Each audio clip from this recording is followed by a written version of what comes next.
extend our sincerest apology and thank you for joining us anyway. We're so appreciative of your support. Yeah, so we'll move on and we'll just get this cooking going. Make that oven hot. I think we should start with a cocktail. Oh, we kept on. Too, right? I got to open my box first because that's where it's located. Okay. So, Bob, would you give me the honors? Yes.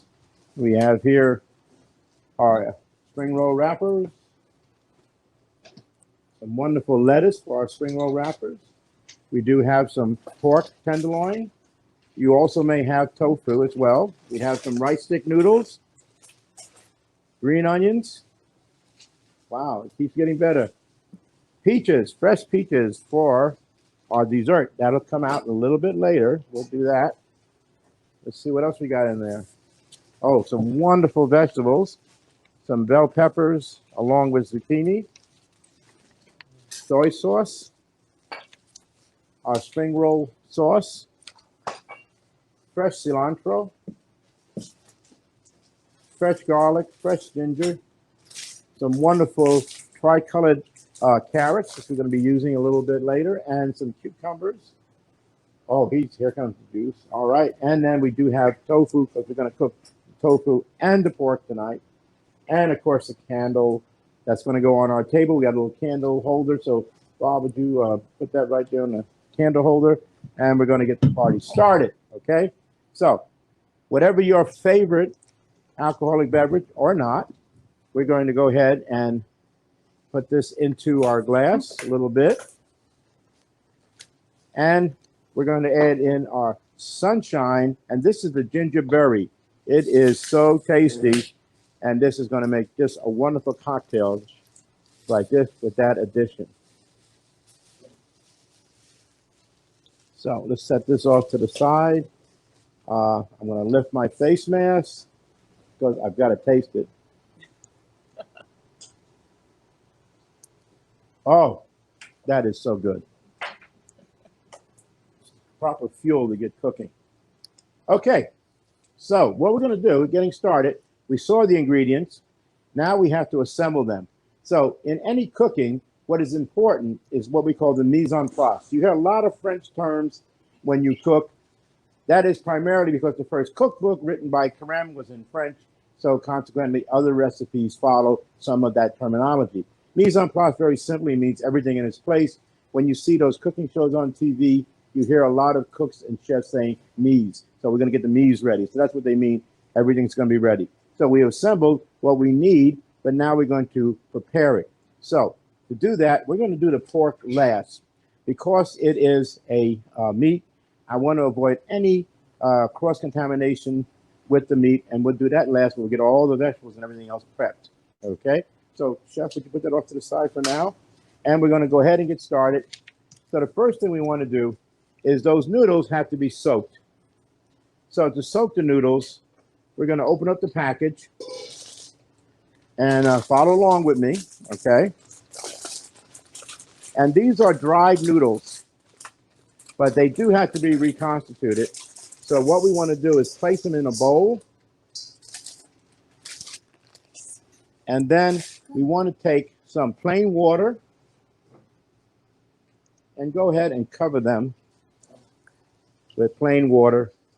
And this will be good for about a half an hour. And then we'll cook the noodles in some boiling water in just a little bit. So, Chef, would you be so kind as to just put this off to the side? Right.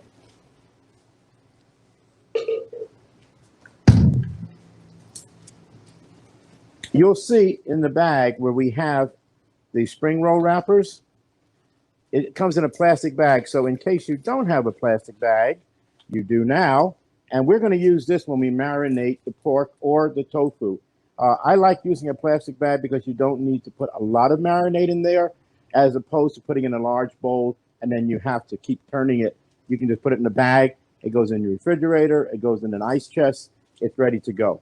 So let's set these off for a little while. We'll just be careful that it fall down here.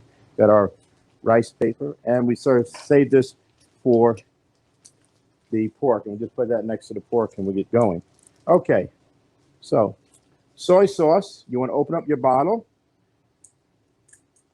and you see that it's open. Sometimes they have a little stopper inside, and you would have to remove that manually. So our soy sauce is open.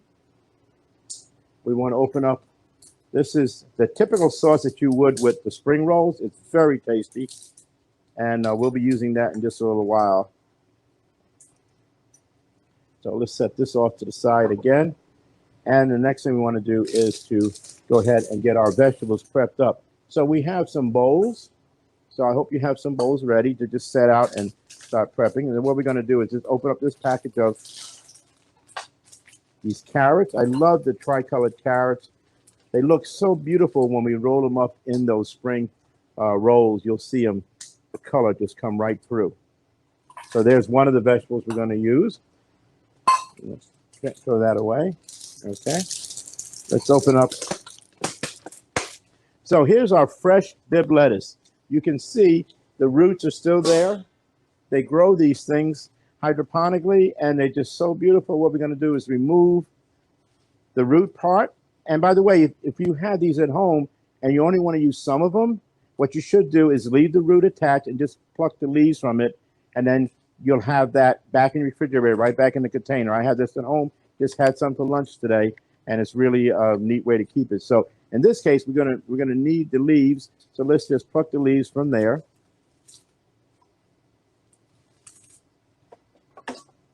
And this goes in the trash right behind you. And we're gonna just take some water, and we're just gonna rinse them off really good, and then we'll dry them on some toweling. But you want to get off any of the well, some of the micro dirt that's on there and all, but we don't want to necessarily eat that at this time. Although my mother did say you got to eat a peck of dirt before you die, so I wouldn't get too caught up in that. Hi, Chef. This is Nancy. Yes. Can you share with folks who are listening in for the Triad area your offer, your special offer for making a dinner for people if they were interested in making an additional donation? Well, I think that would be great. Now, I offer to come to someone's house and prepare the food right there in front of the guest, and we'll have a great time cooking together and, of course, eating together. Now, you will need to provide whatever meal that you wish for me to cook, and, of course, it would help if you had a bottle or two of wine. You know, we need all the energy up on that we can get. Okay. So, wow. Chef Bob is rinsing off our lettuce. The next thing we want to do is get our green onions ready.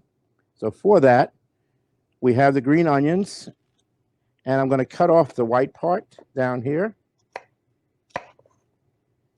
And we can use this in our onions as well when we cook. You'll notice that the first leaf or two is a little bit wilted, so I always pull that off.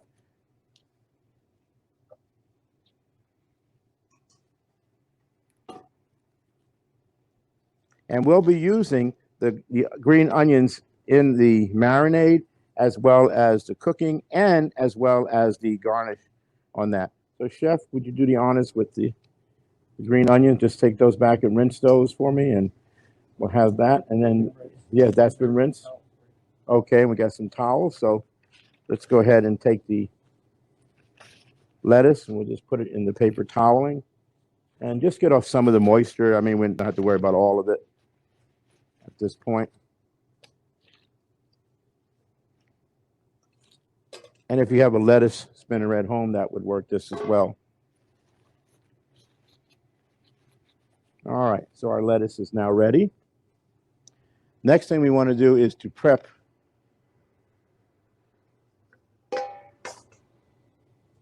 our cilantro. And I want to show you about prepping cilantro.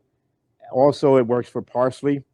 The stems have more flavor than the actual leaves. But if you don't want the stems, you can easily take them off just by, twisting them like this. But in a lot of different cuisines, it would be horrible to throw this away because that's where most of the flavor is. I actually save the parsley stems when I make my own stock, and we use those. They grow in a sandy soil, and because they grow in a sandy soil, you have to rinse them off, not once, not twice, but actually 3 times. And I just use plain water like that, and then rinse them off in this manner. You'll see at the bottom of the water, there'll be a little bit of, looks like sand, pebbles, and all in there. And we'll rinse them off really good. Just place them in here. That's once. Chef, would you empty that for me? And you see that water's a little bit dirty in there, but we're going to go ahead and rinse these off 3 times.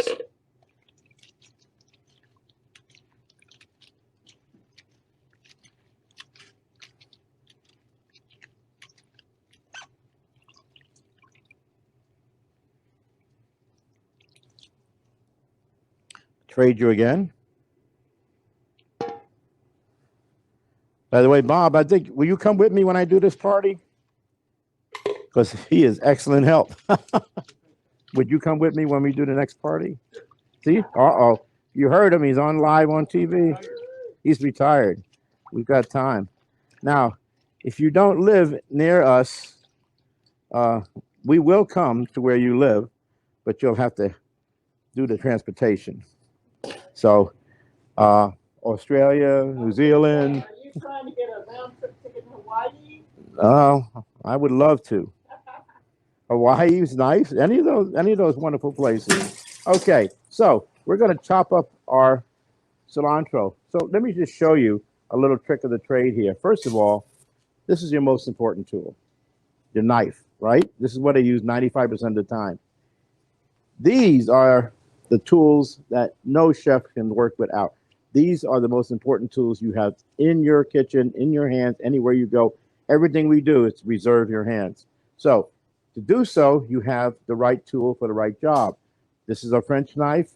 And for this, we want to keep the knife always in tune.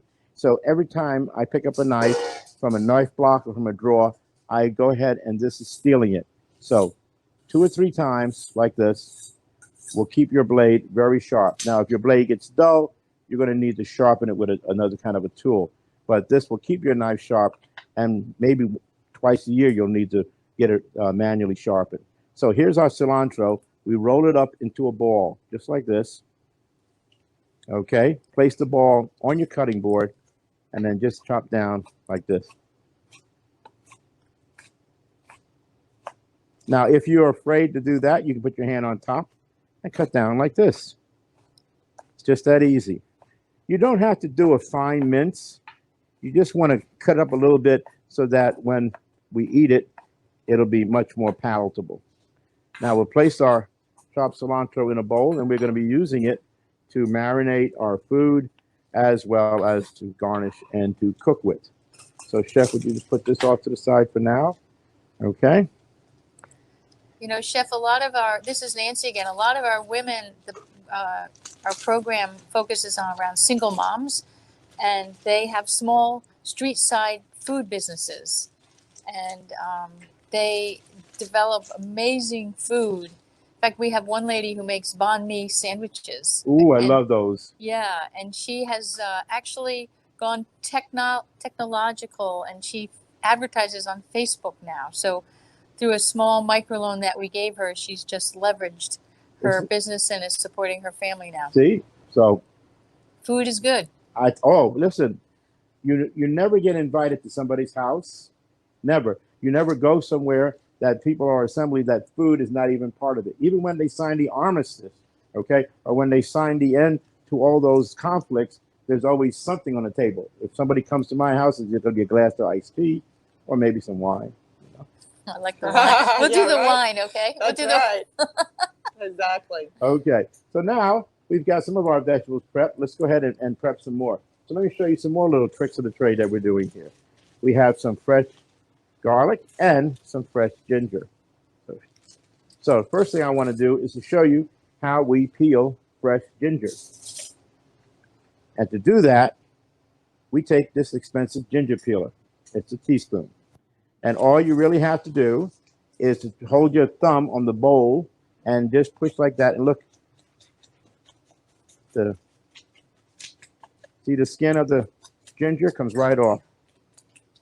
And the spoon gets all those little nooks and crannies.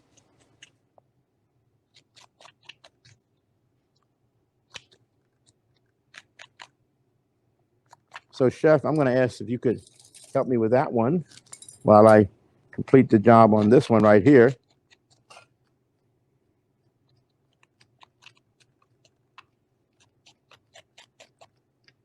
And now in Vietnam, they do it with chopsticks.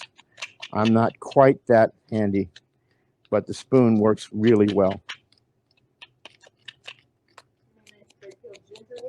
Yes, they do. Wow. Yes, when you go back, they're asking for a demonstration on peeling ginger.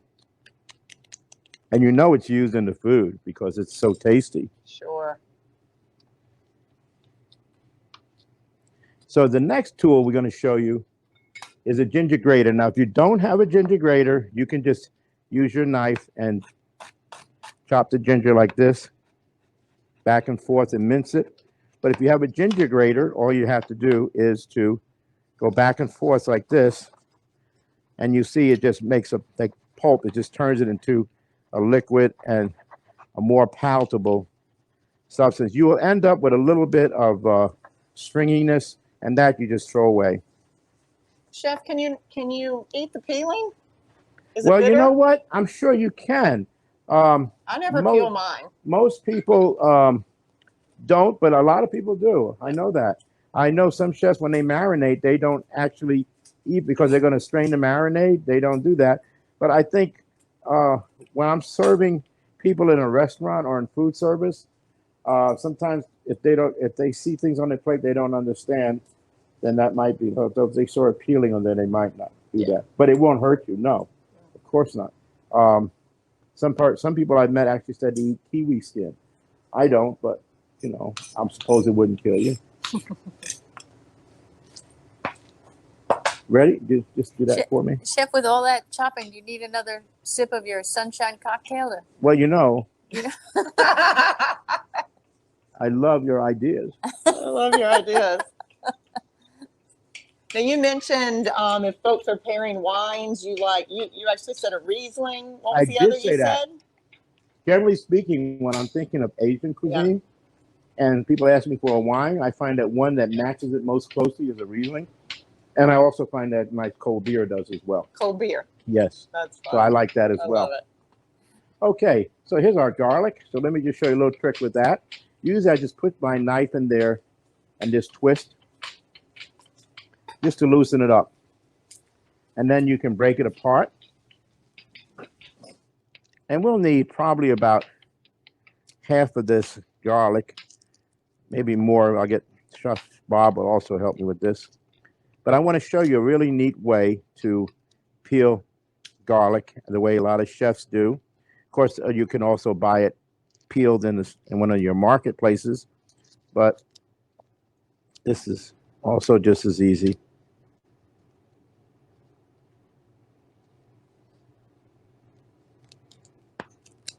Hey, and for folks at home, while you guys are cooking, upload your photos to our Facebook page. We want to see what you're doing. Okay, so place your garlic on the cutting board, and then place your knife on there, and then just push down with your hand. And then that releases the skin, like that. We'll do a few more. So do this, get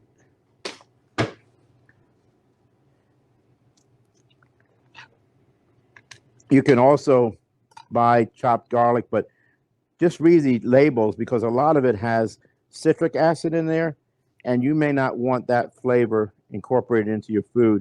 So I can't caution people enough to read labels.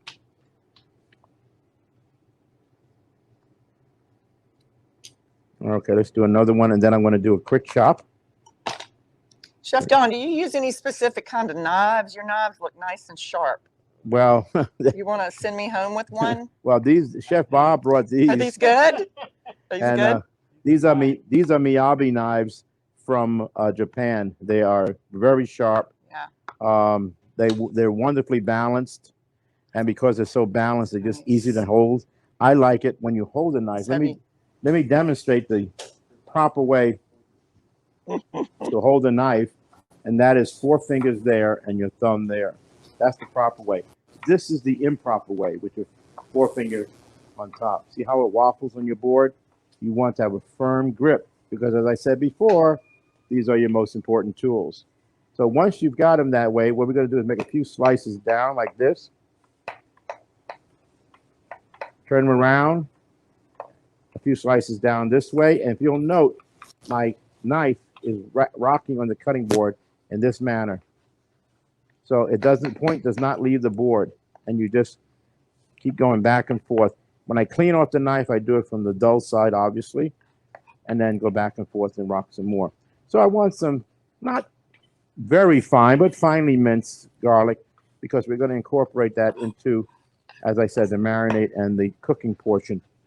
And these are important things you have to do before you start the cooking process, because you wouldn't want to stop in the middle of stir frying, which you're doing on high heat, and say, oh, I need garlic. So we have it ready.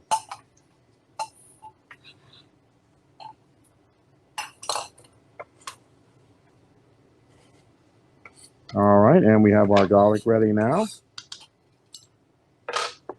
Let me put this off to you, Chef.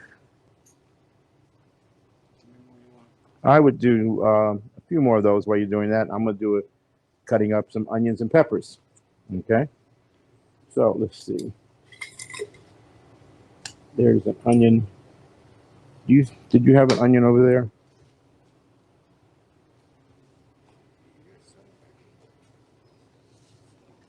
It might be in the back in the box. Yeah.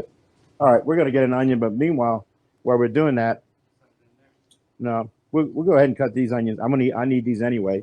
So what I'm going to do, I'm going to cut off the root part, cut it in half, and then just slice down in this manner. So the onions that we have today, we're going to be using those for stir fry.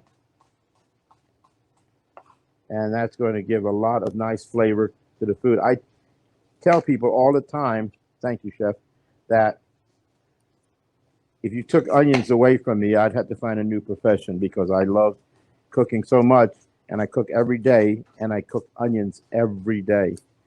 So it goes in a lot of different types of food. As you can see, I'm cutting these parts of the green onion, and we'll put that in our stir fry as well. So remember that rocking part? Just pick up your knife and push it forward like that.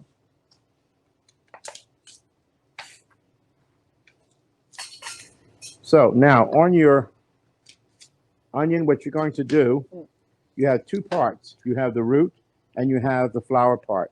With the flower part, you want to cut that off, and then part of the root, not all of it, just like that. So now we have the root. We're going to cut down through the root like that, and then remove out the 2 layers of the onion skin. Hey, Chef, can Yes. I interject real quick? Sure. So for folks that are on the culinaryycookalong.org site, some of them, it sounds like they're having a little bit of sound difficulty. Why don't you try going to Children of Vietnam Facebook Live? And it sounds like the sound is much better on that page. So go to Facebook, Children of Vietnam, and see if that works, okay? All right. So again, what I was doing with that other half of the onion, remove the outside 2 layers of onion skin.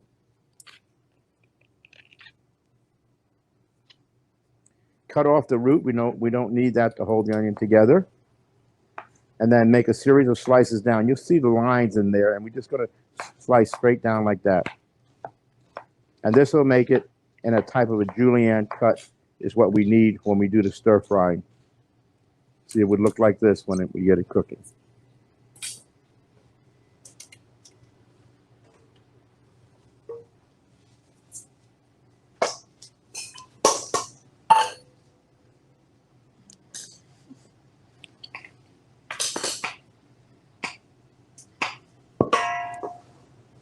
Now, when onions, sometimes they get on your hand. I know I'm using the gloves, but when you have onions on your hand,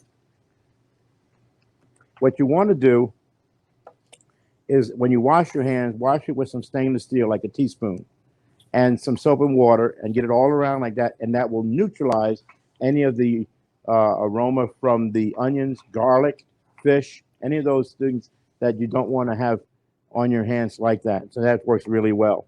Okay, so now we had the green onions, and they were rinsed off. And now what we're going to do is we're going to cut them up until we get to the end part, and then we're going to throw that little piece away. So I'm lining them up right now. A couple of the end pieces a little wilted, and that's entirely normal with green onions. So I line them up, and then I'm going to slice down like this. Remember how we were doing that with the other ones? And we're going to go through the white part as well as the green part. Hey, Nancy, where are we with our goals? I mean, I know what was our goal for this fundraiser? Well, we have an incredible match offer. We have a team of donors who've given us an opportunity. They said if we can raise $12,000, they will match that dollar for dollar.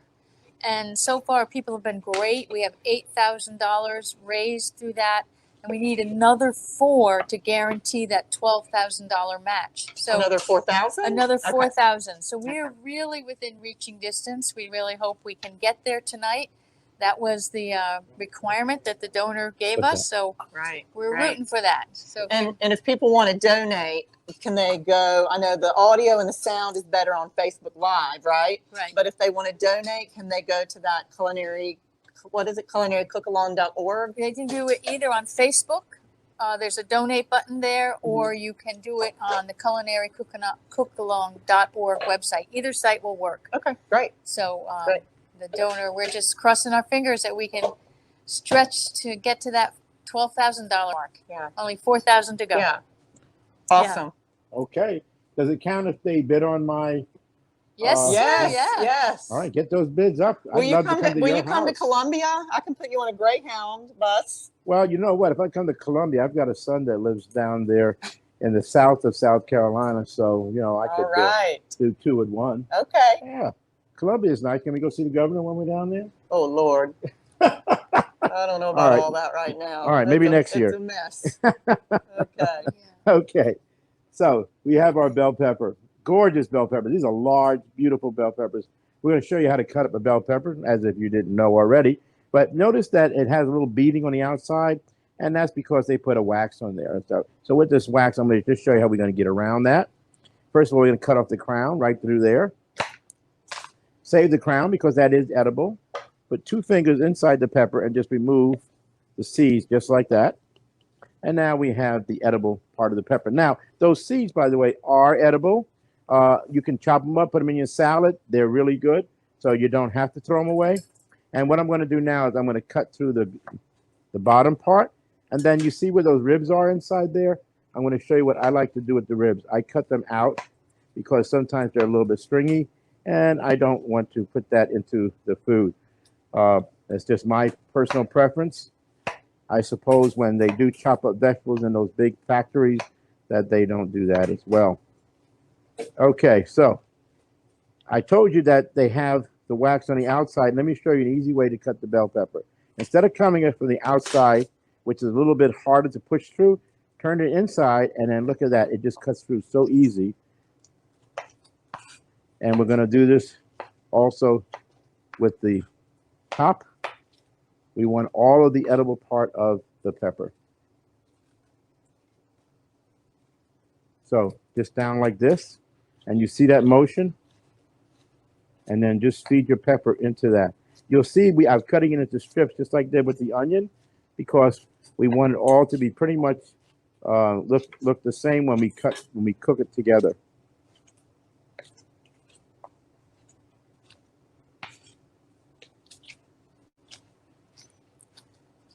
So, Chef, some of the things that we do in Children in Vietnam is we're really concerned about clean water. Yes. And particularly given the pandemic. And many of the areas that we serve don't have clean water, so they can't clean their foods, they can't wash their hands. And I know when we cook, cleanliness is one of the top priorities. But we're installing reverse osmosis water filters for entire communities. That's just last year we put in enough water filters to serve over 4,000 people. Wow. So we're pretty excited about that. Well, water is very important. I know in my travels, I've been fortunate that I used to work on ships and yachts, and I love to travel and visit people in different countries. But everywhere I went, water is an extremely important part. Yeah. Okay, and when you don't have water, we have disease, we have death, we have low birth rates, and all of those things. So water is very important. I can't, you see more and more people saying the one thing we can do is to bring fresh water. Right. I know a lot of places that I visited, I would go into their homes and they'd actually boil the water before they actually use it in any of their cooking process. It is true. Yes. And the women spend hours collecting wood or getting money for coal. And if they had a clean water source, then it gives them more time to do other things, as well as more money rather than buying the water. Nancy, if somebody wanted to purchase a water filtration system for, a rural village or a mountain village, how much does that cost? It's a little over $2,000, so maybe $2,200, and that'll serve a community of 500 people, children. Oftentimes, we'll also combine that where we build kindergartens, so it'll serve not only the school but the whole village. That's amazing. It's a pretty inexpensive investment for bringing the quality of life and the health of people up, 10 notches. It's really great. It does make a difference, really. Yeah. And we're back. We're going to do a couple of more vegetables. One vegetable we're going to do is a zucchini, and we'll cut through the zucchini. And you can use yellow squash, zucchini, any squash that you particularly like. I love stir frying because it enables you to use vegetables that you like, and it also enables you to maybe do some leftover vegetables as well. Now, I'm going to cut this at a bias. So you see I'm just cutting it like that. So at this angle, that's to give a larger part of the surface of the vegetable to the cooking process and the flavoring.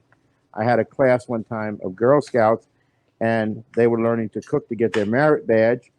And when I said we're going to cut the zucchini on a bias, they all knew what I was doing. And I said, wow. I thought you girls were learning to cook. And they said, well, we weren't learning to cook, but we know about a bias. And I said, well, how'd you know about a bias? Oh, I love it. And do you know why they learned? Can you tell why they learned? Yeah, they're sewing. Because they were sewing. See? They're the only ones that learn to sew anymore. No one teaches sewing. Yes, and no one teaches writing in script either. I know, in cursive. I did some certificates one time, and these were students, and they were graduate students of high school going first year of college.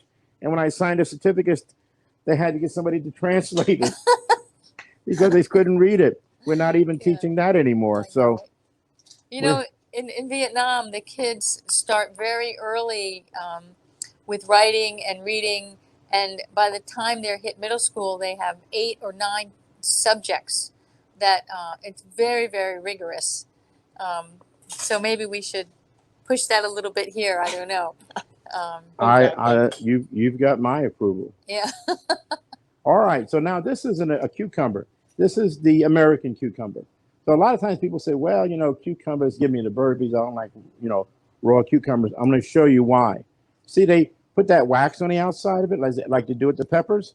And when you eat these cucumbers, like on your salad bar sometimes, that wax is still on there. And when it goes into your stomach will dissolve the cucumber, but the wax remains, and you're still tasting it afterwards. So I'm going to show you an easy way to get rid of that very simply. First of all, I'm going to take my peeler, and I'm going to peel off the skin. Now, I want to show you a little trick. These peelers have 2 blades because it works for right-handed people and left-handed people. But most people peel in one direction. But since it has 2 blades, you can actually peel a cucumber, a carrot, in half the time by just going back and forth. Just like that. Yeah. Now, for most people, they only peel 1 cucumber or 1 carrot. I had to learn while I was cooking on a merchant ship, and I was feeding 61 hungry sailors. I was peeling 25 pounds of carrots every day. I had to know a lot of tricks of the trade. I'll tell you that. I bet you that saved quite a few minutes. So. A lot. It did. It did. Okay. So I know you're probably thinking I'm throwing all this food on the floor, but there's a little, what we call a scrap trap right here. It's catching everything. So it enables me to do that without having to go back and forth through a trash can. So just in case you think I'm throwing it on the floor, I'm not. All right. Now I cut off the ends. I don't need those anymore. And I'm going to show you something else a little bit differently that I do is I take the cucumber, cut it in half longwise, and I remove the seeds. Now, you may think I'm crazy, but I actually cook cucumbers. Some people say, well, they're only good for salads, but that's not true.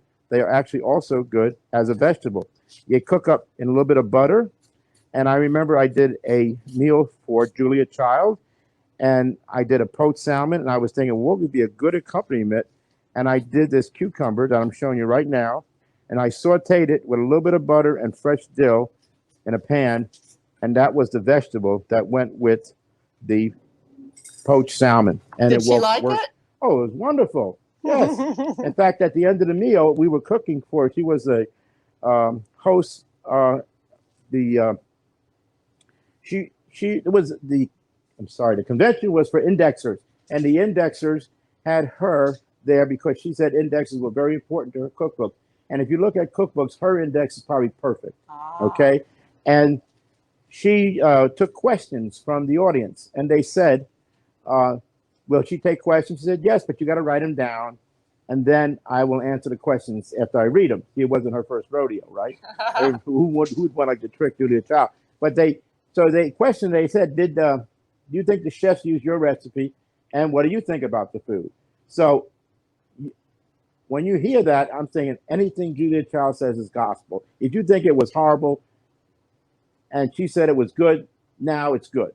And vice versa, right? Yeah, right. So she said, no, they didn't use any of my recipes. I'm really glad they did something daring, like doing a poached salmon, because you got to poach the salmon and you got to get it to the people's table right away, okay? Because it cools off quickly. And she said, I thought the food was wonderful. What do you think? And everybody started to applaud. So I told my group that was in the kitchen, all these chefs would help me. I said, well, it's safe to come up now. You know, we can take our bows. That's right, yeah. So, all right, I'm cutting this at a bias again, see?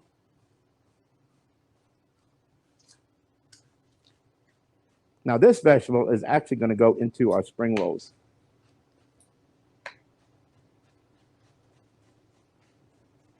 I was so surprised when you said you wanted to do spring rolls for the appetizer, because I have struggled for years and years trying to make spring rolls and keeping the papers from tearing. Oh, well, that's a little tricky. You got to make one or two in advance just in case. Okay. If you don't, you know. And I spent a lot of time in India. I lived in Bombay. Now it's called Mumbai, and I lived also in Karachi, which is Pakistan. And a lot of times when they are cooking, they cook for a lot of people, large families. And when they do that, they always have to have one or two that are not perfect, because you want to give the perfect ones to your guests, right? So if you get the perfect one to your guests, how are you going to get any of it? That's right. Also in India, it was then, and I'm talking about the 60s and 70s. Today, it may be different, but then men, males, even children were not allowed in the kitchen. It was a woman's territory, period. But you always had the men peeking in, wanting to pick. So you had to have a couple that didn't come out right, so you could put that off to the side, see? For the men, right? For the men, right. That's right. Yeah. Now, I said in the 60s. Today, I'm sure it's entirely different. Yes. Okay. Getting back to our little story here. Okay. So where's that handy little peeler? We're going to show you another trick. We're going to get our peaches ready. Okay. So again, this is a peeler. It's a knife. I could use a paring knife, and it would work pretty good. But watch, when you go with the peeler, you can actually peel the peach like that by just going back and forth and get rid of just the part of the skin like that. So we're going to peel the peach. You're not going to peel all the skin off. Don't worry about it. That is not the important part. And if you don't want to peel the skin off, leave it on. Some people like the fuzzy part of the peach, and other people don't. I'm doing this for those that don't eat that part, but leave it on if you feel comfortable in it. So take it. don't pull down, but just go back and forth. What will you take? Don, I'll take it anyway, Okay. you know, Well, we're going particularly to if it's going flame to be these flaming. beauties. They're going to be so delicious. Now, our recipes, of course, I always tell people that we're showing you technique. And that's what's the important part is the technique. So what you do with that technique, you can change it. Instead of peaches, you can have plums, you can have bananas, any of those types of things. It works just as well. So now, may I borrow your paring knife, Chef? So what we're going to do is we're going to make we're going to cut around the seed. So just cut around. Always cut away from your hand. Please don't pick it up and start cutting towards your hand because it will slip. And when it does slip, it's too late. And if a knife starts to fall, the best thing you do is get out of the way and let it go somewhere. So I go circle completely around twice and then just twist and then remove the peaches from the seed, and the seed, of course, is thrown away or into your recycling. And then Hey, Chef. Yes. One of our friends, Debbie Baker, wants to know how you keep that peeler sharp. Well, I'll be honest with you. I've had this peeler here for 5 years. So unless she is peeling something that is not meant to be peeled, yeah, I don't have a problem with the peelers getting dull on me. Now, of course, if you had the job I had when I was on that ship, peeling 25 pounds of carrots every day, yeah, you'd need a couple of peelers. Debbie Baker, what are you peeling out there in California? Okay, let's put these in another bowl. And Chef, if you would help me with the other peach, we'll have plenty to Hey, go Don, around. I want to remind everybody that we're still shooting for that $4,000 to match our $12,000. And that money part of that money will go to provide COVID relief care packages for families that are day-by-day earners. In other words, they earn the money that they're going to buy the food for that night. And that's their income level. So they have nothing spare, nothing left over. And with with Da Nang and Quang Nam totally shut down right now, those families have no income. And so we're hoping we can do a care package to give people some rice, a little fish sauce and oil to just keep them going through this really rough patch that they're experiencing, and I know so many other people. So hopefully we can make that goal. Thank you. Okay, let's get back to the job at hand. May I have the noodles, Chef? They're over there somewhere. I'm getting hungry. Well, it's getting time. So I've got water boiling over here. And what I'm going to do is I'm going to place these soaked noodles into the boiling water and finish cooking them. Thank you, Betty Franken. That's a very generous gift. Yeah, we just got another gift that gets towards our match. So we're getting up there slowly but surely. We're really thankful for that.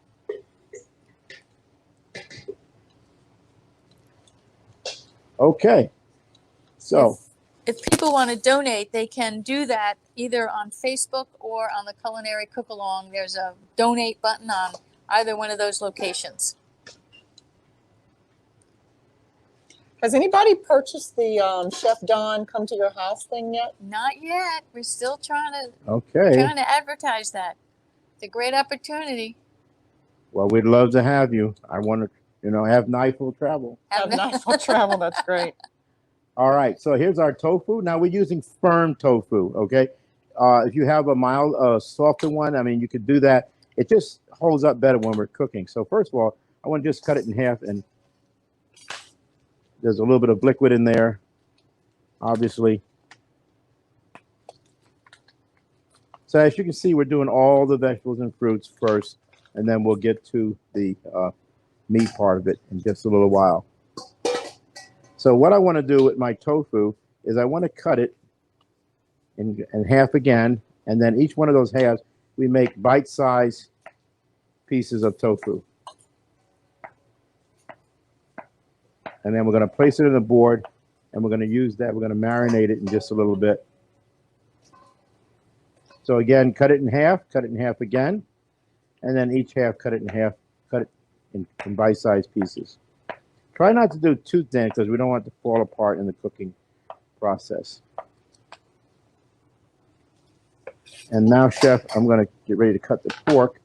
So what we're going to do is let's go ahead and move some of these things off the other table.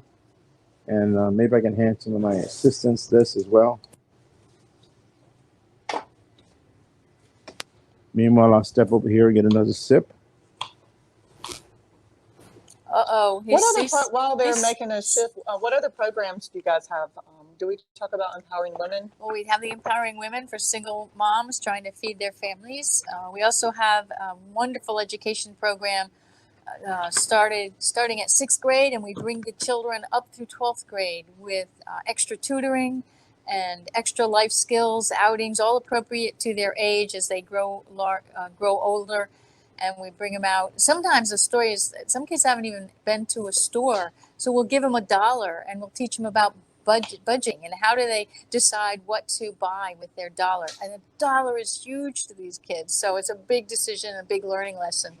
And our goal is to get them through high school and graduate, and hopefully into some kind of vocational or university setting.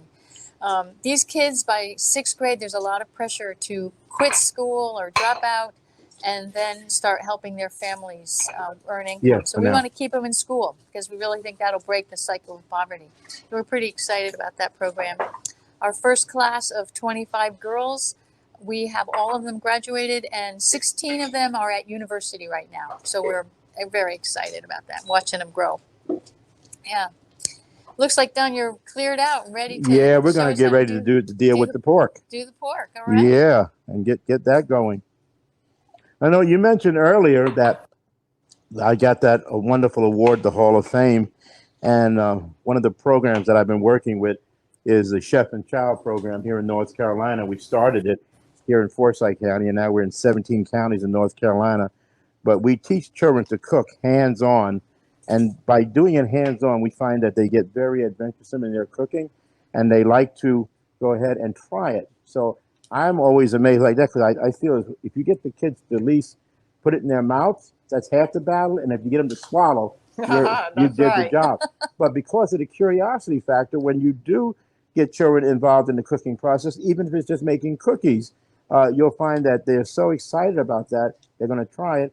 And then they'll take these shared experiences with them for the rest of their lives. That's something you want to just keep that in mind. So if you're out there and you've got young people, don't hide them away. Even with this pandemic that we're part of, make that a family activity, is doing some cooking. And listen, 3 and 4-year-olds, I do Head Start. 3 and 4-year-olds, they can shuck peas, they can peel carrots. I know this, okay? I've seen this happen over and over again. And then once they do that, that amazement, that wonderful thing that they have, they want to then try it. You know, it's all about getting them to build their confidence and have life skills that carry through their whole lives. So, and that is so true. So true. Okay, now we're going to do our pork loin. So again, we do all this, we get everything cleared up so we don't have any cross-contamination, because we are going to use some fresh vegetables in the process of rolling up our spring rolls and that, and we don't want to have any contact with blood. And of course, with chicken, you want to also be careful of that. And I know when I work with chicken, a lot of people say, well, I'm going to rinse it off, but the health department actually says do not rinse off the chicken in the sink because it'll splash back on food that's around there. So you've got to have it in a separate area to do that. So, okay, so here's our pork. It came, my package came wonderfully frozen and cold with those ice packs. So I just went ahead and put it in the refrigerator, and now it's ready to go. So this is a pork tenderloin. And what we're going to do now, normally they have a peeling on it. So they actually had this as part of the loin. If you do see a little bit of a tender in there, you actually have that silver skin. You have to remove it, but this one is removed. So we're very fortunate that. We're going to cut this into bite-sized pieces right now. Okay, so to do that, I'll just go ahead and just slice down this manner. Thin. This one is not thick cut. Please cut it thin. You can cut it in smaller pieces if you wish. So, Chef, could you give me like a bucket with a little bit of soapy water and sanitizer in there? We're going to go ahead and sanitize everything over here. Meanwhile, I'm going to go ahead and cut the pork.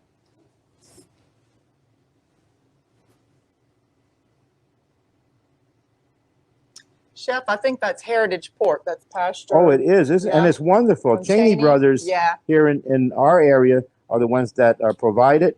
So we give a shout out to Cheney Brothers because we are very, very happy that they have provided this for us.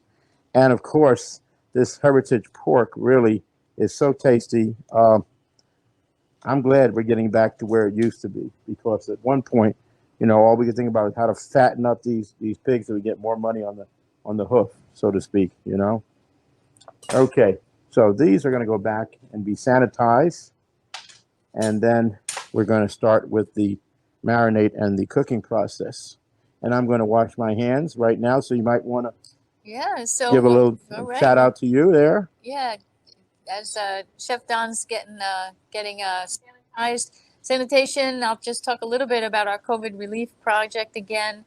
Health, clean water, sanitation is critical to keeping children and families healthy. Without good sanitation and clean water, these kids often suffer with stunted growth. Even though they're eating, they're not retaining their nutrients because of the illnesses and parasites and foodborne, waterborne diseases that can happen. So we are trying to eliminate that and make sure they all have clean water. How many water filtration systems could you handle right now? Oh, we can any amount. We can do as much as what's available. In the last year, I think we've installed 12 water systems. So we go up into the mountains. It takes us about 4 or 5 hours to get up there. You know, Vietnam is an S-shaped country along the coast, and everyone thinks of the coast, but along the western edge is a very long ridge of mountains, and that's where a lot of the minorities live. And those people are living very remotely and don't have any of the health or clean water or any of the conveniences that you might see in the cities. So we're trying to help those kids as much as possible.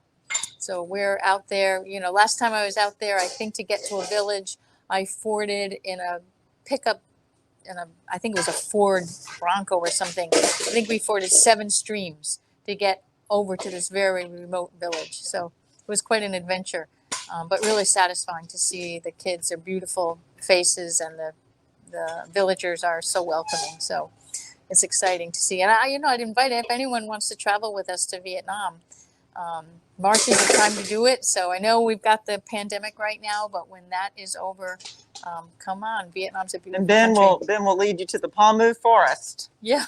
Remember the Palm Mu Forest? We'll go to the Palm Mu Forest. That's an ancient forest that has 1,000-year-old trees that are, some of them are about 5 or 6 feet wide, and they call the trees specific names because the barks form images. So there's a dragon tree and a lady tree, and it's really fun to see, and it's very remote.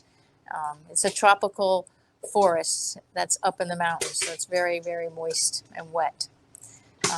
We also build kindergartens up there, and a kindergarten costs about $20,000. The government authorities always pitch in and help, so that's the cost that our donors support us with, and then the government also pitches in. And getting these kids in early school, usually they start at 3 years old. When I say kindergartens, it's really preschool, 3 to 5. And getting them into school and getting them feeling academically successful, it encourages them to keep on going into school and can compete with some of their peers that are perhaps not so remote. And that's really important so that they can break this cycle of very challenging poverty that their families are living in.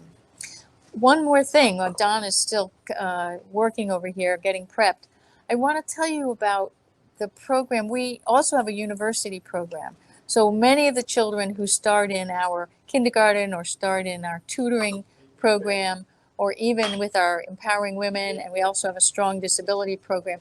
Many of those children, if they pass their high school exams, we will give them school university scholarships. So we're taking them all the way up into a 4-year degree. And what's really exciting about that is most of those kids turn right around, get a job, and they're helping their younger siblings Right. go back to school. I have, to be honest with you, we have in our employment in Da Nang, we have 2 staff who were former beneficiaries, and they now work for us full time, and they're helping their siblings and helping their parents. So it's really rewarding, and it's not just when you sponsor someone, a university student, you're really not, you're helping that young person, but you're also helping their families. Yeah. Chef Don, how long did you cook those noodles? Somebody wanted to know. Oh, they cook no more than 2 minutes at Oh. most. 2 minutes. Okay. Yeah. I mean, they were already soaked. Yeah. And sometimes you can get them when they're a little bit thinner. You can just pour boiling water over them Oh, okay. and let them set for a minute or 2. They Gotcha. don't need to be cooked long. Well, first of all, they were pre-cooked before they were formed and dried out, and then we just reconstitute. Okay. You get them cooked too long, they'll just fall apart. Which doesn't mean they won't taste as good, but we'll just be a little more mushy. Okay, so now we want to go ahead and marinate our tofu and marinate our pork. And to do so, we're going to add a little bit of honey, a little bit of sweetness.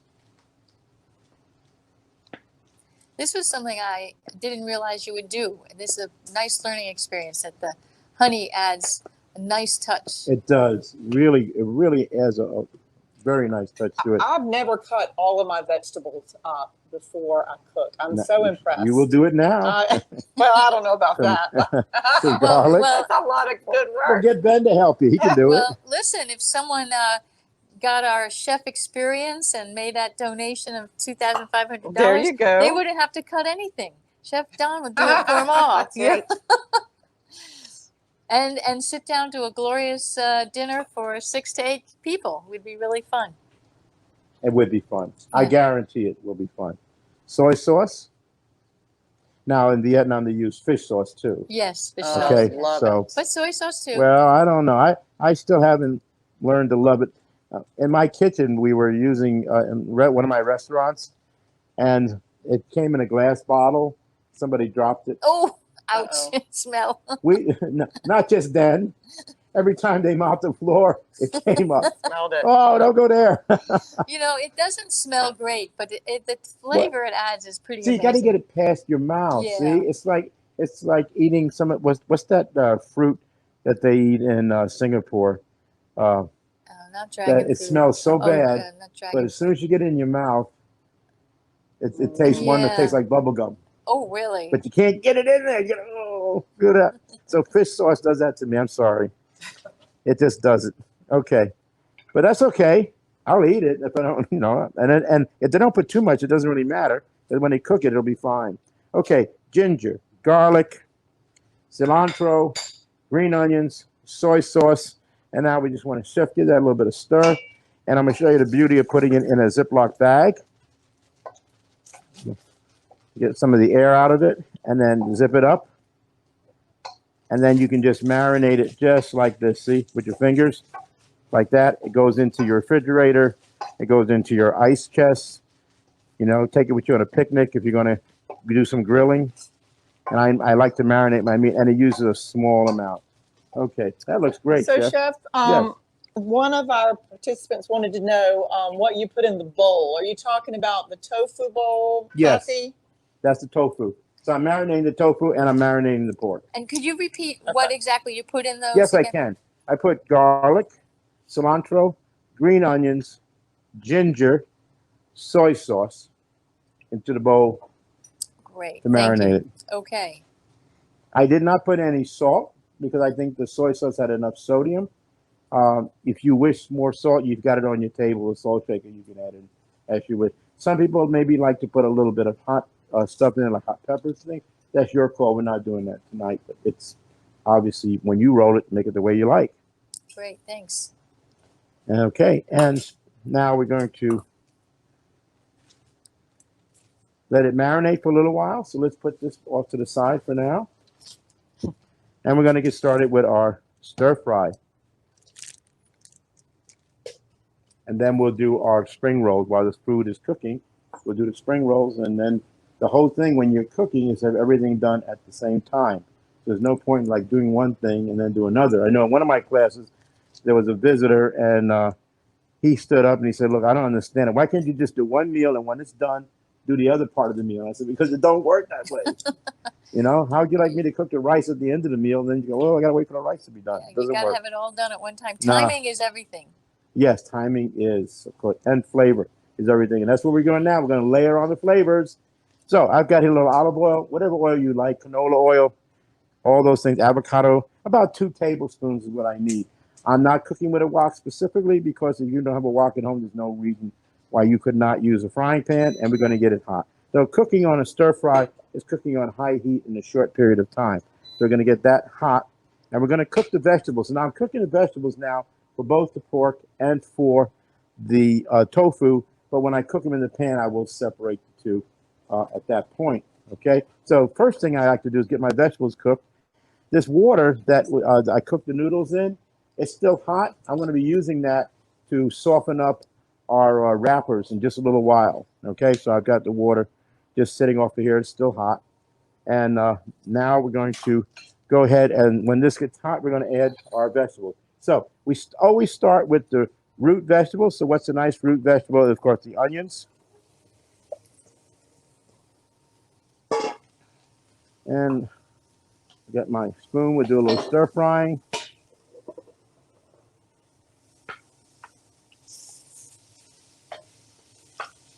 So if you have some fish sauce at home and wish to use it, I would say do so. If you've never used it before and you want to try it, buy the small bottle and then add a little bit.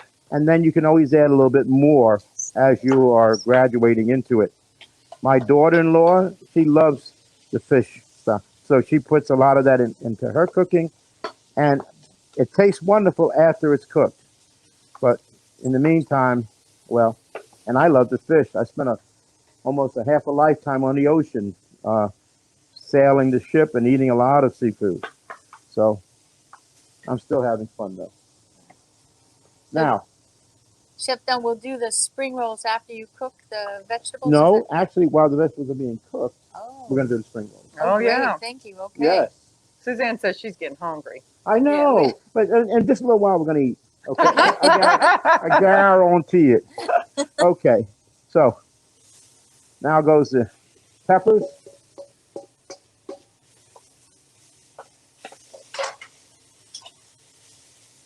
So at this point, I have oil, peppers, and onions. Now, we're cooking with our eyes. Always cook with our eyes. So if you look at this, you say, wow, that looks pretty nice. The yellow, the red, the white. And that's what we're going to do because we eat with all of our senses. The sense of sight, the sense of smell, the sense of taste, the sense of feel, how a mouthfeel, and also a sense called umami. Umami is that sense that's in the back of your head, like when you know you're going to grandma's house and you just hope she's making chicken and dumplings, right? So that's the kind of sense that we're trying to go through. So we're making food that tastes good, and we want food to excite your palate and excite your memory. So I added a little bit more oil in there. Some of the vegetables soaked up the oil, some of the oil, which is typical. Now, if I was using vegetables that have a lot of moisture, I would put them closer to the cooking process, at the end of the cooking process. So, for example, if I was using mushrooms, they are more than 90% water. I'd want that to be the last item I put into the pot, okay? Because I'm stir frying on high heat. I'm not stir steaming or stir boiling. Now, again, I'm going to cook these vegetables, but not all the way, because I want them to be what we call crisp tender. That's also part of the cooking process. You don't want to cook them till they're just mush. Now, my father grew up here in Red Springs, North Carolina, and he would never eat a vegetable unless it was cooked for at least 2 hours. So you're laughing because you probably heard of things like that, and that's true. So we're not going to cook these for 2 hours. But I know my father, he grew up on a farm, and they were sharecroppers, and they just they cooked those vegetables to death. I think they just put them on the back burner, and then when they got home after doing all the farming, dinner was done, and then food was cooked, overcooked, to me. Okay, I'm going to take a few of these beautiful carrots here and just throw some of them in there. Okay, I'm going to have a few extras anyway, so just put a few in there for color. And now I can see that the onions, they're starting to what we call caramelize. And you can tell that by the bottom of the pan. Sometimes you'll see a little brown in there, and that's the sugar coming out of your vegetables, hitting the bottom of the pan and caramelizing. That's what's giving your flavor. And that's so important when we cook, again, is to develop the flavors in the food. So we've got these carrots in here now, the onions, they're cooking up. And now at this point, I'm going to add in some of the garlic. And I'm going to do that just before I do the zucchini. So a little bit of the garlic, and we'll stir fry that for about a minute. Hey, Chef, we're getting a request. It looks like people are a little behind you, and they're asking you if you could repeat what was in the marinade just one more time. Yes, and the marinade was cilantro, green onions, garlic, ginger, soy sauce, and honey. Thank you. Thank you so much. I want to make sure everyone has a good meal on their table. That's right. Oh, yeah. Okay, so now you can't smell it from where you're watching, but I can certainly get a wonderful aroma that's coming from the pan. And this is what I'm looking for now, because we developed the flavors in the pan by cooking it. We developed some of the sugars that were in the vegetables, and just by stirring. Notice I didn't stop stirring. That's so important. That's why it's called stir fry. And I'm doing this on high heat. And I'm using a pan that has a heavy bottom. You don't want a pan that's very light. You want one that's going to hold the heat and distribute it evenly. That's what woks do. Woks are low carbon steel, and this, of course, is stainless steel. And stainless steel is distributing the heat wonderfully. Now comes the zucchini or whatever squash that you particularly want to add, and we're going to place that into the pan as well. So I don't think we can upload photos while we're live. I think that's the problem, yeah. But I got this great photo. Looks like people are having a lot of fun. That's Howard the and key. Christine. Aw, that's Look great. how pretty that is now. That green from the zucchini is added in there, and we're just cooking that. So, Chef, we're going to get ready to do our spring rolls now. Could I have a clean cutting board, please? And also, oh, I got the plates right here. Yeah, good.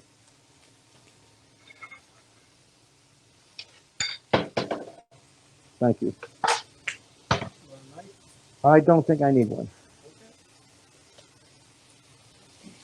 But I will need a bowl that I can put the hot water into.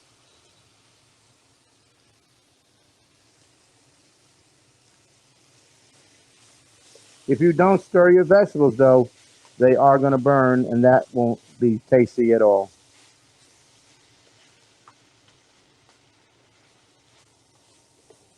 You know, I have a story about a woman a single mom who we lent her enough money, a microloan, to buy a small motorbike. And what she did was she went out into the countryside every day at 3 o'clock in the morning to buy vegetables.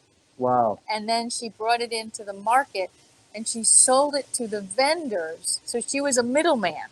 And this woman, on two sides of her motorbike, she had 70, 80-pound bags on both sides that she picked up herself and loaded them and then brought them to the market. Huh. And fresh vegetables just like this. Well, Amazing. that is good enterprise. All right, so now our vegetables are done. I'm going to turn them off. And I'm going to remove the vegetables from the pan and just put it into the bowl. So at this point, these are all vegetables in here. Vegetable oil, as well as the variety of vegetables that we incorporated in there. So Smelling good now in here. I have some hot water over here. And I'm going to put some hot water into our pan. This is the water that I boiled the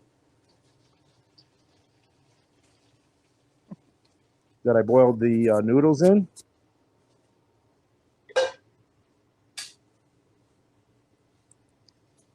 Okay.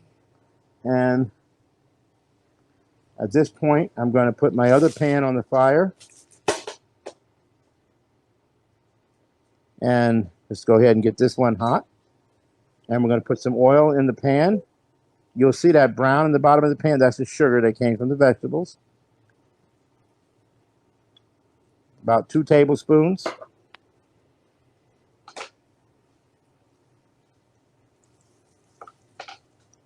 Okay, and let me just turn this down a notch here. And then, Bob, if you'll hand me that tofu.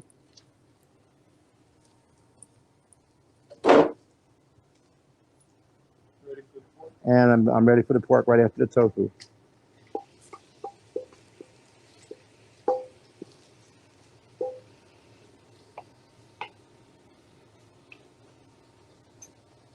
And we'll go ahead and place the pork right in there. And then I'm going to ask for you to help stir.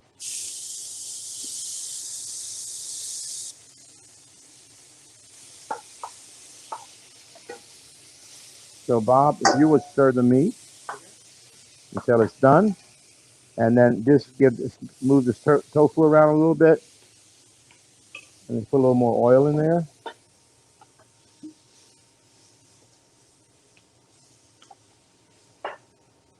And then while the pork is cooking, we're now going to assemble our spring rolls.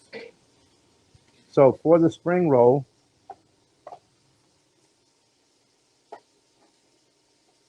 you're going to need the wrapper and some hot water. Where did we put that? Oh, I moved it. I meant to move the bed. Just a second. Okay. So can you see what I'm doing here?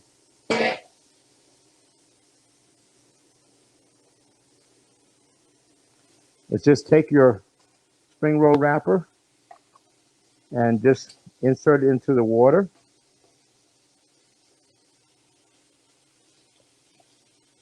And try not to leave it in there too long. Put it on your cutting board. And then what we're going to do is we're going to assemble it. So we're going to put some leaves from the bib lettuce. I'm going to put a little bit of green onion, a little bit of cucumber, a little bit of carrots. It sounds like one of those songs, right? A little bit of A little bit of this, a little bit of that. yeah. And some cilantro. I have some fresh mint here. I'm going to take some of these mint leaves, and I'm just going to tear them up, my fingers, and put them in there for a little added flavor. I've got my plate. So here's how we roll it, okay? And try not to put too much, because most of us here in the South, we believe in something called gracious plenty. So you can always make extra. So you start like that, and one leaf goes over like this, and the other goes there while you're trying to hold it all in together. And then just roll, roll, roll. Try to make a nice tight roll. And there's our spring roll. Now I'm going to do it again, just in case you blink. We have our wrapper, and we just place it into the hot or very warm water. Bring it over like this.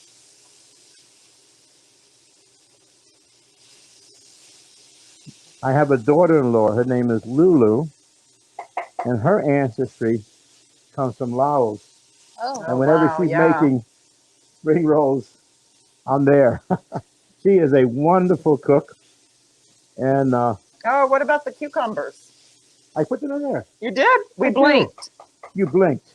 We'll do it again. I'm doing it again. Sure. Okay. We'll do it for Green you, Betty. onions, cucumbers, Oh, there's the cucumbers. cilantro, carrots,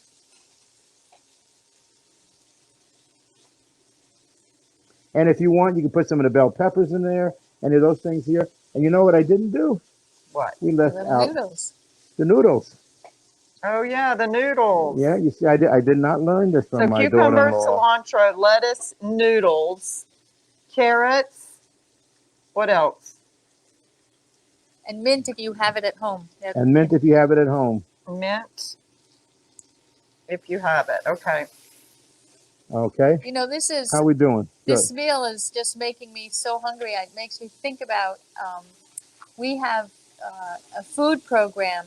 We distribute a kindergarten food program where we distribute 1 million meals a year. It's a vitamin fortified rice and tofu and vegetables all sent out across the countryside to all these young, growing children.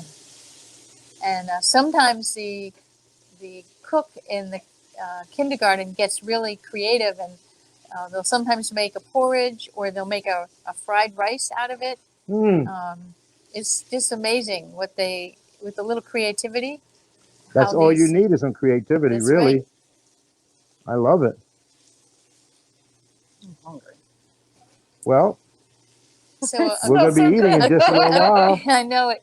A quick reminder to everyone that we have this fundraiser, and if they we're trying to still reach that $4,000, and just to let them know, a $36 gift would buy 10 kilos of rice, that famous fish sauce that we're talking about, and some oil, which is, all three things are basic staples in every household. And $36 would allow us to give one family that would probably last them about a month's worth of food. So Nancy, Suzanne says that we've raised 1,800 towards that match, and we need 2,200 more All to right, go. way to And go. total, we've raised $47,798. Wow! So 47. Thank you, everybody. Almost 48,000. Wow, So, that's yeah, fantastic. thanks, Suzanne, for that update. We are almost there. I feel like I'm on a telethon. Yeah, like a telethon. Yes. Call now. Call now. Call now, Yeah, and we'll operators are throw standing in by. a bottle of soy sauce. Hit that donate button. A cold drink. Wow. Don, when you're finished here, we're going to have to make another cocktail out of that sunshine drink. I did save a half a can now. Did you? Yes, I was planning, because you remember we talked about earlier about having a drink before, Yeah. and I said sometimes I even have one after. I think today is one of those days. There you go. But we'll go for that. We might join you in that one. An aperitif, yes. Okay, Wow, so beautiful. now we've got the roll, so let's go ahead and add another dimension, and that is this wonderful sauce. You're going to love it, trust me. After you open the bottle, please put it in your refrigerator, because you probably won't use all of that. But we're going to go ahead and, let's see, let me garnish with some of this beautiful fresh mint. A little garnish here, a little garnish there.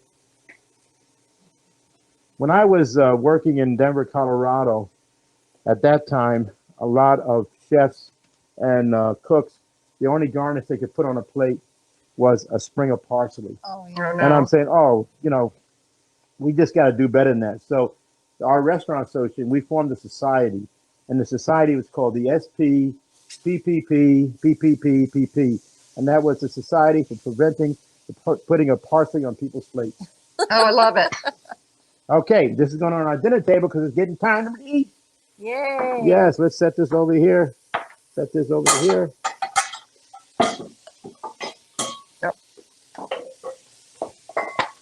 Let me hand you this, and we're going to start cooking. So chef, we cooked the pork. It's now done, and we got the tofu ready. Let's turn these back on again. We're going to add the vegetables. And that one there, here we go. So here's our vegetables. Let's use this. Where's the spoon here? This one didn't have any pork on it, so I'm going to put this one in there, and this one in there. And let's see, that's the one you use for the pork, right? Yeah. Okay, so put that one there. Stir that up. We're going to get our serving bowls ready. We're going to place in the noodles on the bottom of the bowl.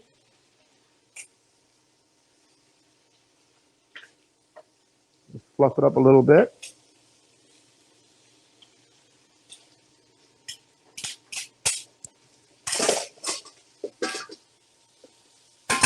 Chef, while you're doing that, I think I'd like to share with everybody the fact the pandemic is causing many, many families to feel greater hunger than they already feel because their businesses are closed.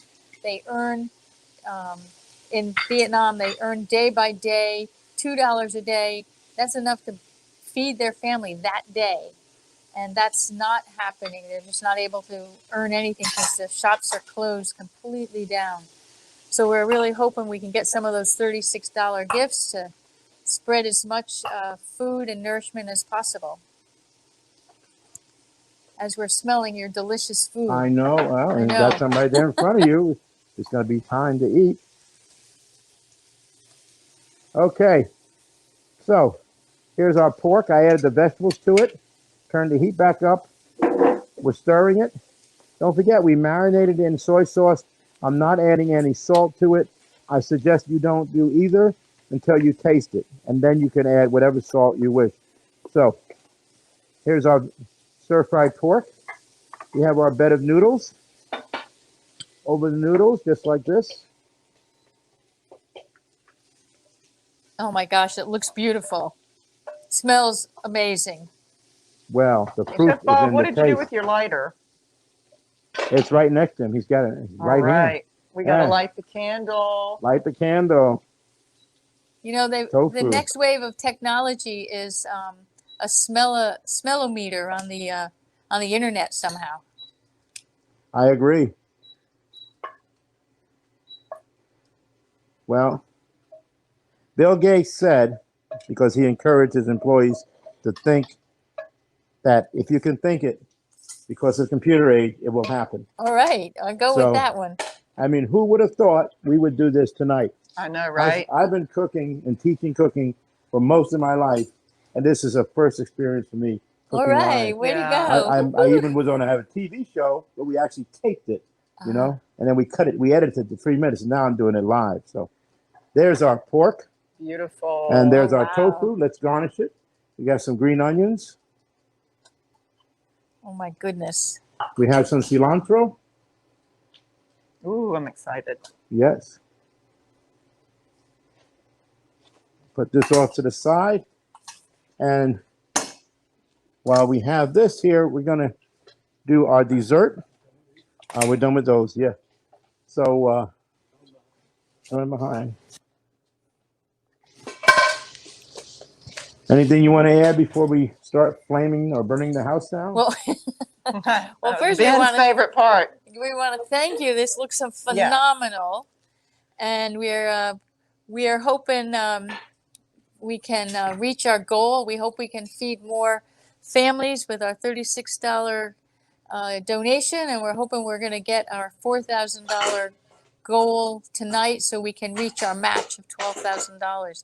Where are we right now on that? We're going to ask for an update, and we'll share that with you. But we hope we can do it with lots of beautiful children that we love in Vietnam, and we really appreciate everyone so much for hanging with us and watching tonight and being part of our mission to lift children from poverty. We're just ever grateful. So, Don, we're going to get you another cocktail here pretty soon. Yeah, I am. We need a sunshine cocktail here. I've got my sunshine here. I've got my other part of the sunshine here. And what we're doing right now is we're getting these peaches cooked with some brown sugar and about a half a stick of butter. And then we got our little flamethrower. We're going to heat it up. Very simply, we're just adding in, heating the butter. We're going to add in the brown sugar. Meanwhile, I'm going to get my cake. We have our pound cake already sliced, ready to go.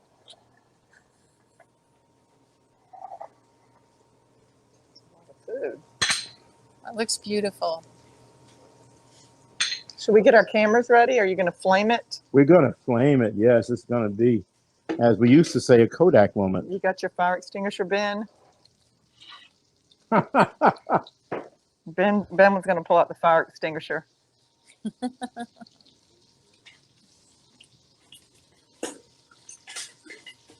And we can hear things crackling. Okay. Now we're going to add in, turn the heat down. We don't need heat on that. Brown sugar, about a half a cup.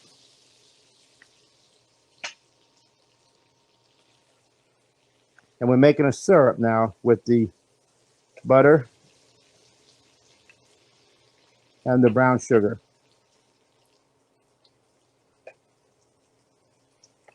So once this becomes a syrup, we're going to cook our peaches. Now, if your peaches are a little bit firm, they will cook up. Don't worry about it. If they're soft, they'll cook up in less time.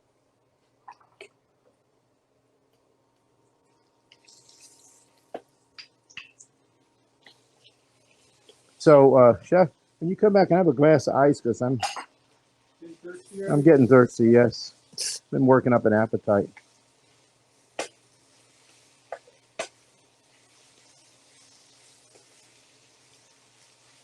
And you can't see him, but we have this amazing IT guy and our videographer, and his name is Darren, and we're so grateful for him. Ben recruited him from his circle of friends and at church, and we're very appreciative, Darren. Yes, thank you, Darren. And thank you for making me look good. I appreciate that. Just for that, you get a second helping.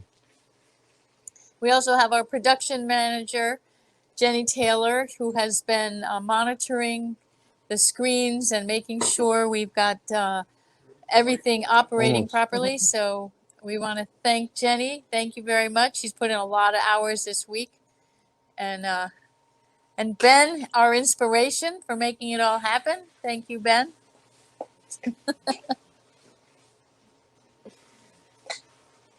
Okay, these peaches are just softening up just a tiny bit more. And by the way, you can make this ahead of time. And if you have any left over, you can freeze it, or you can eat it over your pancakes in the morning or your waffles, or just over some ice cream would be just as good. Yum. Yes. I'm going for the ice cream. Yes. So if you've got some left over, you may not, but if you do, keep that in mind. So we're going to flame, and when we flame, we're going to use a beverage. Now, this is 90 proof. You want a beverage at least 80 proof. If you don't have an alcohol beverage 80 proof, you're not going to get quite that flame that you want.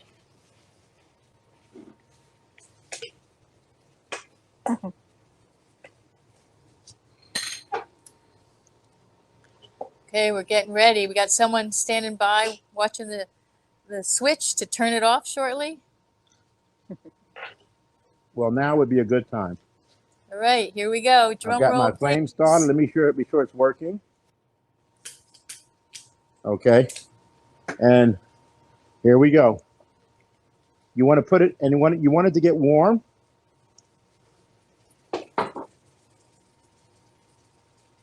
Yep. All right. Whee! Oh, that's fun. Has that ever gone bad? Has this one ever gone bad? Yeah. Not too many times. And then while it's still flaming, we're going to go ahead and pour it over our pound cake. All right. Wow.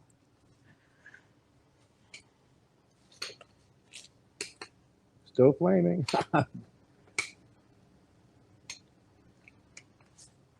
So we got all this wonderful good juices. Get that in the bowl too. Don't leave that behind. That's going to soak into the pound cake along with the other goodies that are in there. And we did it. We did it. Whoa. We did it. Put a little bit of mint right on top. One there. All right. And one there. And as my good friend Julia Child used to say, bon appetit. Good. Everyone's Bon having appetit. good comments. Well, yeah. Wow. Thank you so much, Chef Don. Thank you, you. Chef Bob, Darren, Jenny, Ben. And don't forget, invite me to cook to your home. Yeah. We'd love to do it. That's right. It's wonderful. You didn't say how much. Oh, they got a price online. Yeah, the price is online. Yeah, on 2000 culinaryycookalong.org. I think it's $2,500. $2,500. Yep. And, Suzanne. Jenny, do we have a count on where we are in terms of fundraising?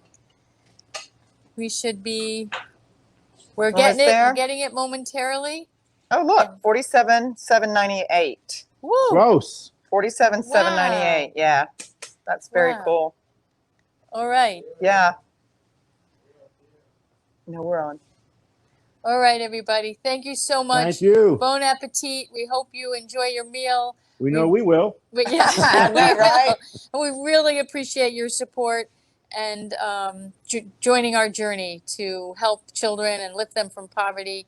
We do this every day. We love our work, and we're so pleased and we love you that you're joining us. Thank you very, very much. Can you give me a couple of tongs to serve the food with? They're hanging up as soon as you go into the kitchen.